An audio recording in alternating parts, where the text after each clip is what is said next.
Welcome to PAC 14 and Community Foundation Spotlight. I'm Spicer Bell. I'm the president of Community Foundation of Eastern Shore, and the Community Foundation of Eastern Shore and ShoreCam Volunteer Center love to sponsor these shows where we bring you the good work done by nonprofit organizations and individuals in our community.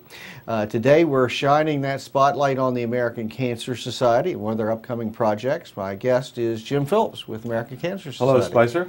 Glad to have you with us. Thank you for having me on your show. Great, great. I know you have a real focused purpose for being here today. We're going to get to that, but first, folks have probably heard American Cancer Society all their lives. A little history of American Cancer Society. Okay, well, I think the Cancer Society actually started in about 1913 when a group of people got together and found that there was a need to get education out about the diseases of cancer. They want to do some fundraising to start promoting education and awareness and to try to do something about this horrible disease that was killing more and more people all the time. So from that start, it's become the largest voluntary nonprofit organization probably in the world. And they raise the most money to do cancer research and education and prevention and all the wonderful things that they do to not only prevent people from getting cancer, but to help people get through the process after they have gotten cancer. And about 30 years ago, my mother was diagnosed with cancer. She actually got diagnosed with lymphoma. And I'd never heard of lymphoma before. And right away, I thought that it was a death sentence.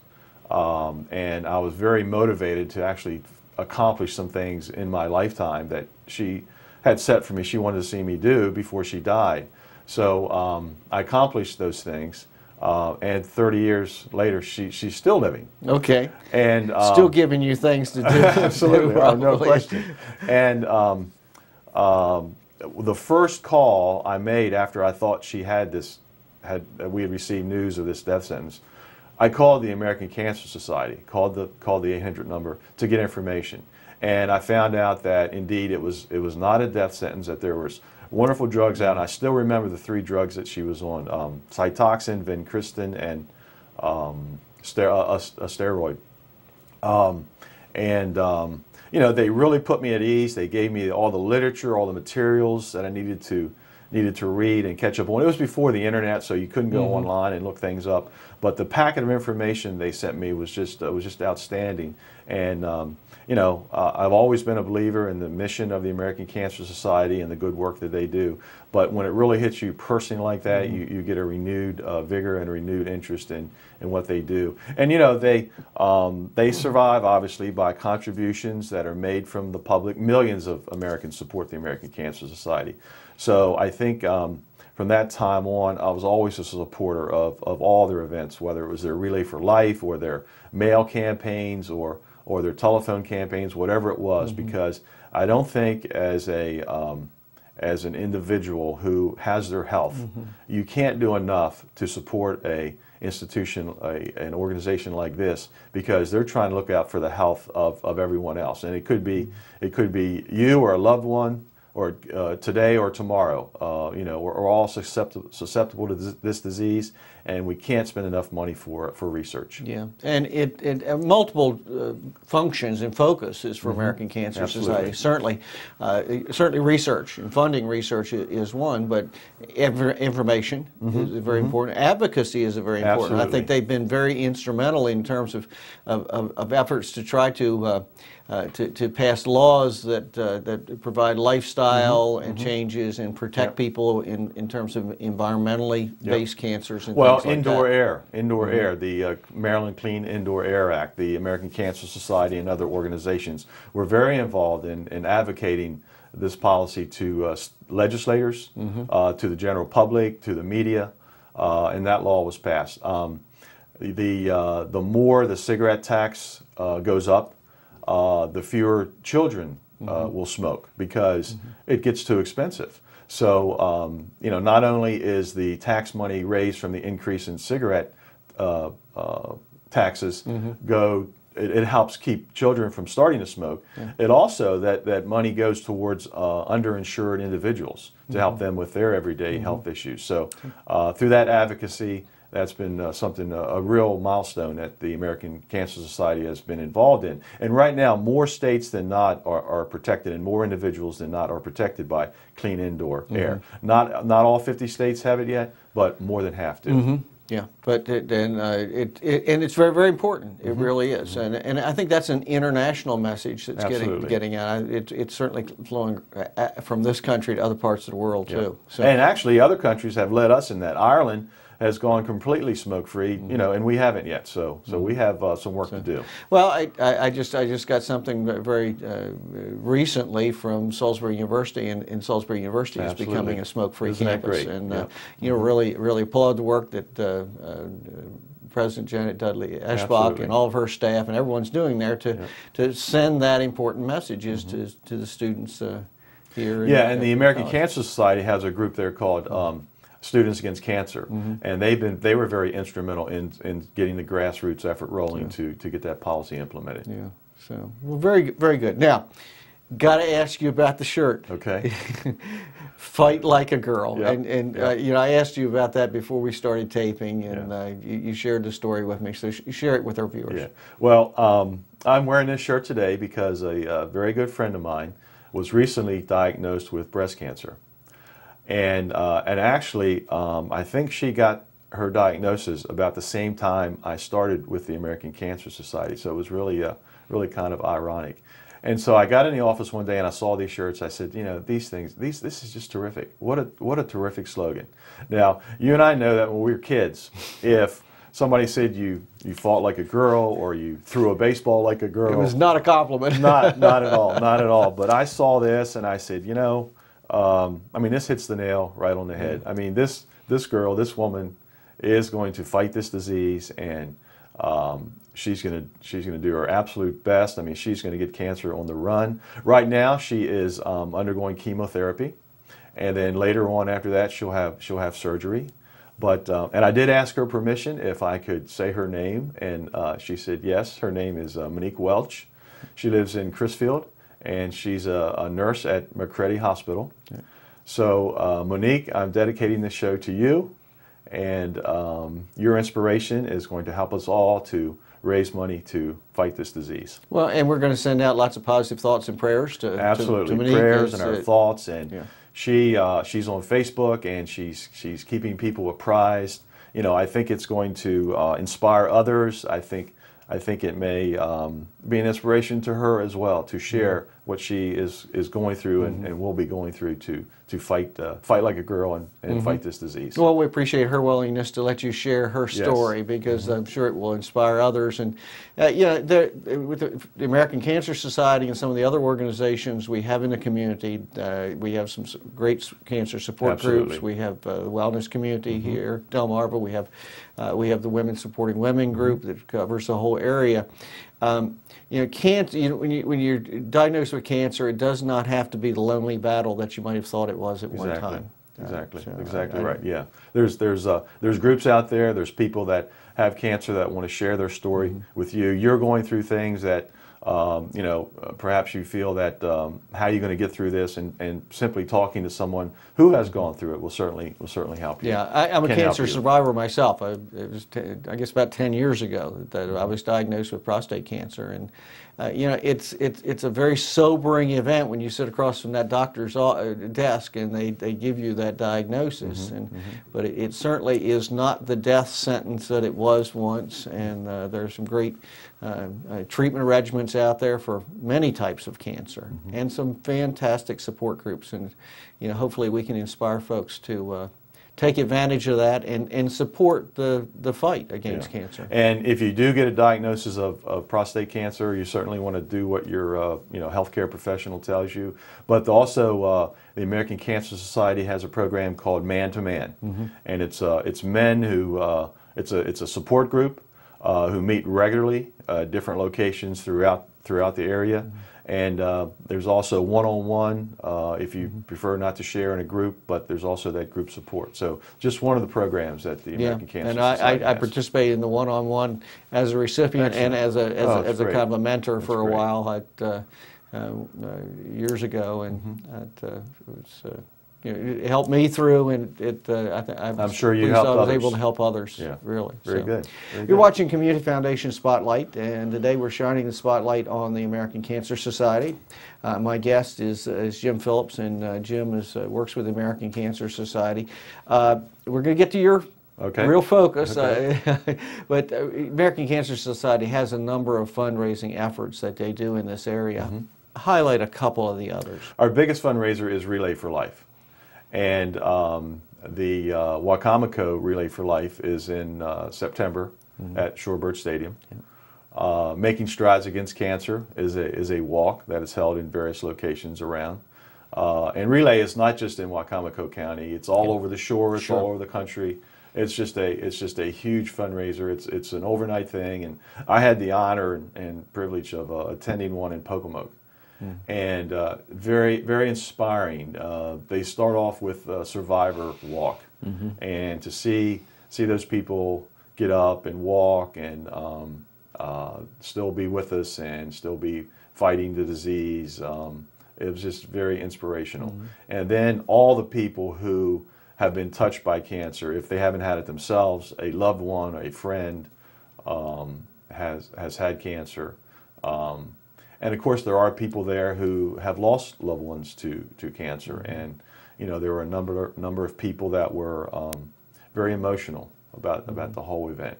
So it is very inspiring. It's very it's helpful from the psychological standpoint, but the money that's raised just helps the American Cancer Society in their good work. And I just want to say something about, to me, probably research is one of the greatest things that's done, because every research dollar spent means that we're getting closer to finding a cure. And I wrote down a statistic of how much research money the American Cancer Society has raised since 1944. 1946, $3.3 billion has gone into research and training of healthcare professionals. And that just represents a lot of hard work and a lot of sacrifice from the donors and the people who help to generate that money. And it's just so important. And a lot of the research dollars that the American Cancer Society gives out is to young researchers, where they can't get the huge research dollars from the federal government. They can get smaller, cutting-edge dollars to do cutting-edge research. And from the researchers that have been funded, 44 scientists, doctors have gone on to receive the Nobel Prize. Amazing. In science, which is the highest honor you can receive. So, they are right there doing the kind of research that creates positive results. That is saving lives. And we have made great strides in terms of fighting some types of cancer. I mean, certainly. Yes, absolutely. And there's a lot to be done, but we're all fighting towards that goal of eliminating cancer as a major health concern in the world. So, and we are the largest funder of research other than the federal government. So the money does come in, the money does go to a good cause, and all the other services as well, not just the research, but research I don't think you can say enough about. Yeah, great. All right, you've got a real focus. You're working with the American Cancer Society to promote the Determination program. Yes. I have to say that one real slow so I don't get tongue-tied on that one. And it's obviously blending the two terms, determine and nation. Exactly. And what is the Determination program? Well, Determination is a nation of endurance athletes who are training and participating in events to raise money to find cures and save lives.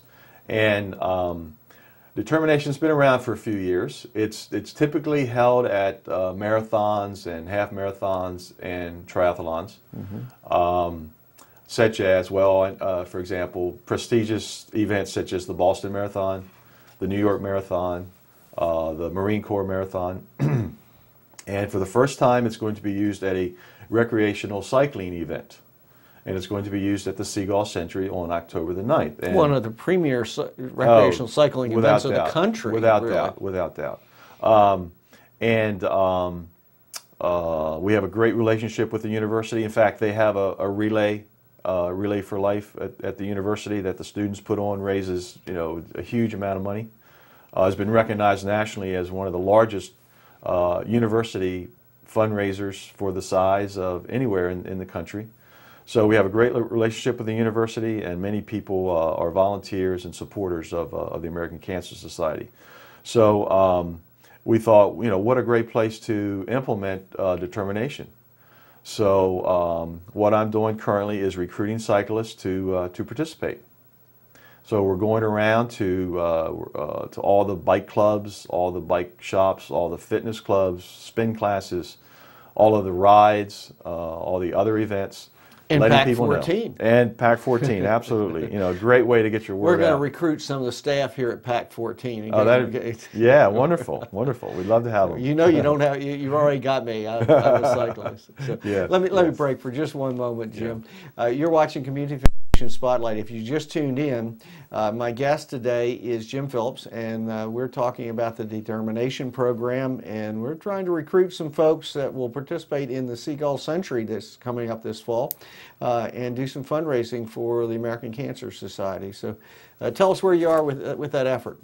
Well, just getting the word out, and we have a few people that are signed up and committed. People will sign up and commit for various reasons. One may be because we have a coach, and we're going to train people. You just don't get on a bike and ride 100 miles. You don't decide on a Friday that I'm gonna get the bike out of the garage and I'm gonna go ride. I'm gonna go do the Seagull Century. Either ride. I have known people to do that, and with probably varying degrees of success. Took a while to recover, probably, but you typically don't get the bike out the night before and say I'm gonna ride 100 miles or 100 kilometers. So we have a coach very knowledgeable about cycling, and he's going to help you prepare.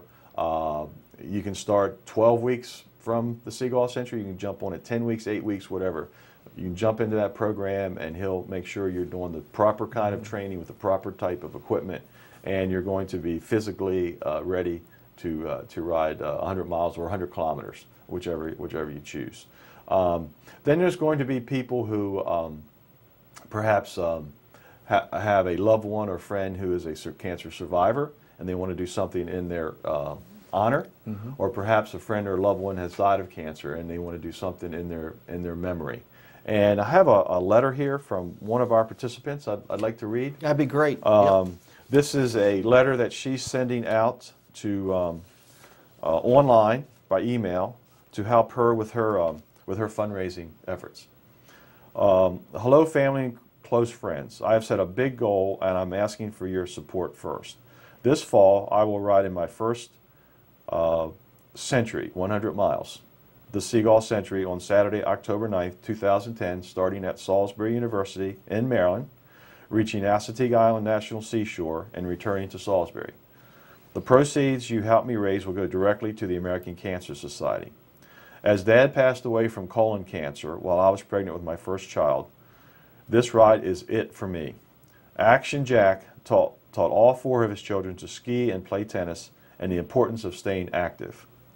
He discovered his stage 4 cancer after investigating the pain he felt in his side while doing setups. He was running right up to his diagnosis. Dad is truly my motivation for reaching a more optimal fitness level, and I think about him always when I'm out biking. I know how proud he would be that I am working toward this goal. I know he watches over us from heaven, and I pray that my kids will know that Bampa Jack will know their Bampa Jack through my actions and our stories. A second important honoree of this effort is my father-in-law, John, who is a cancer survivor. Every day we, and especially my 2 children, have with Papa is a gift. We treasure our special times together. I've already logged in well over 100 miles in my first week of training.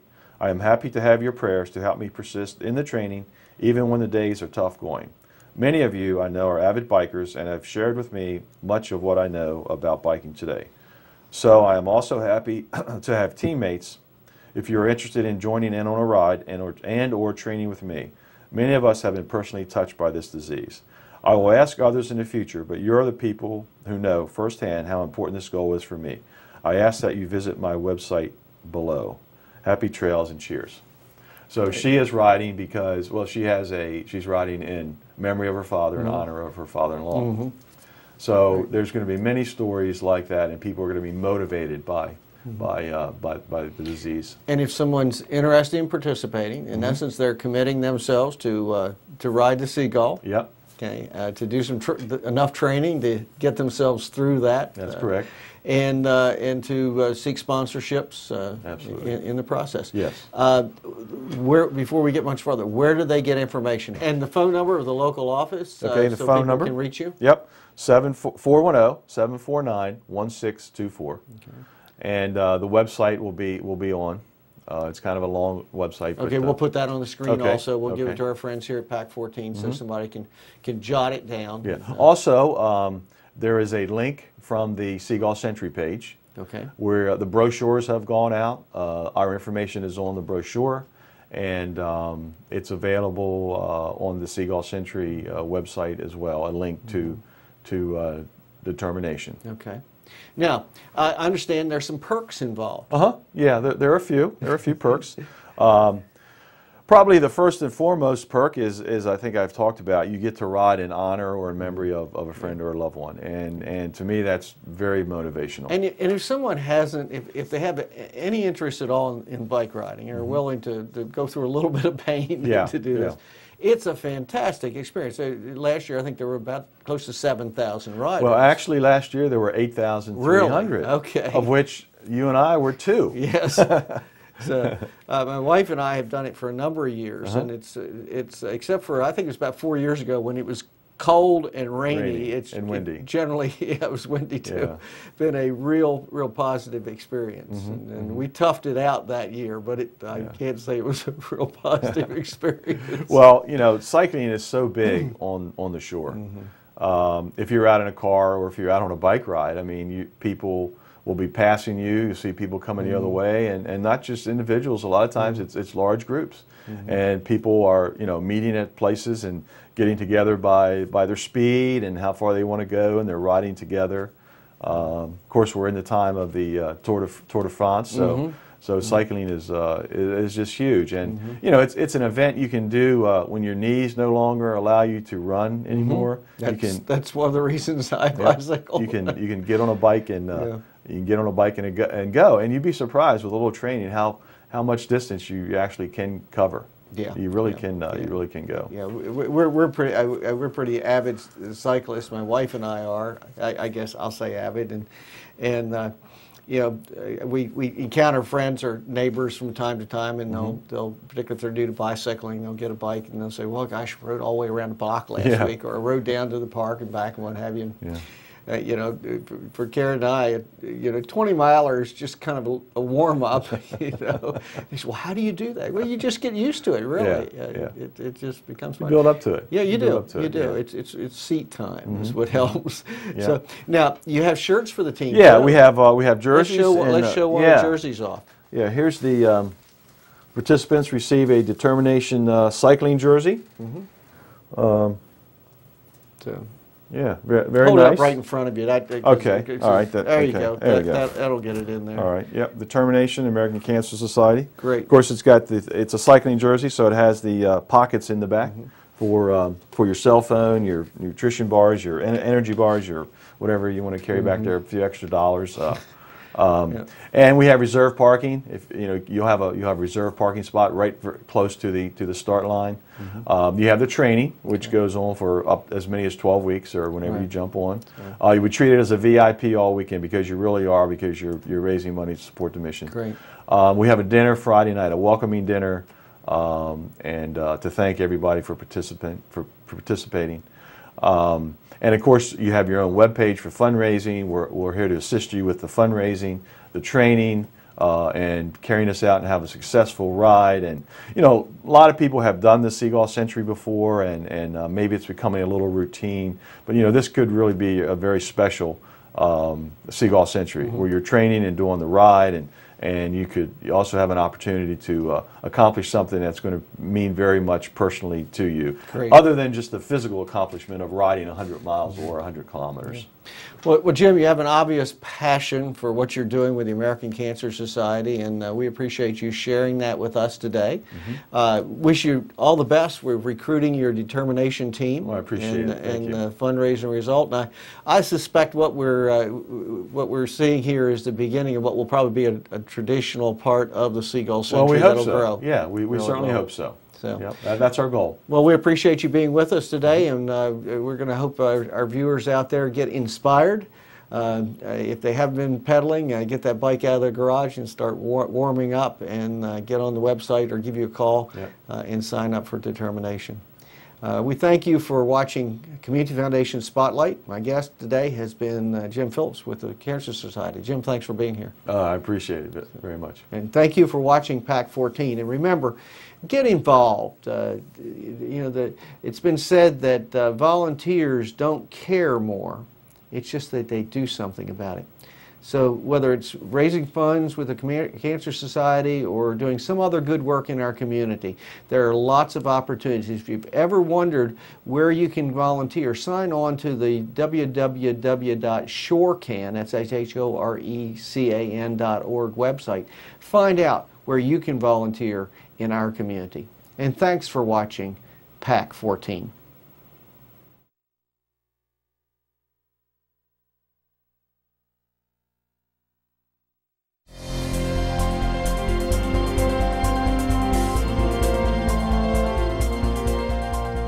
Would you like to see your community organization or nonprofit group featured on PAC 14?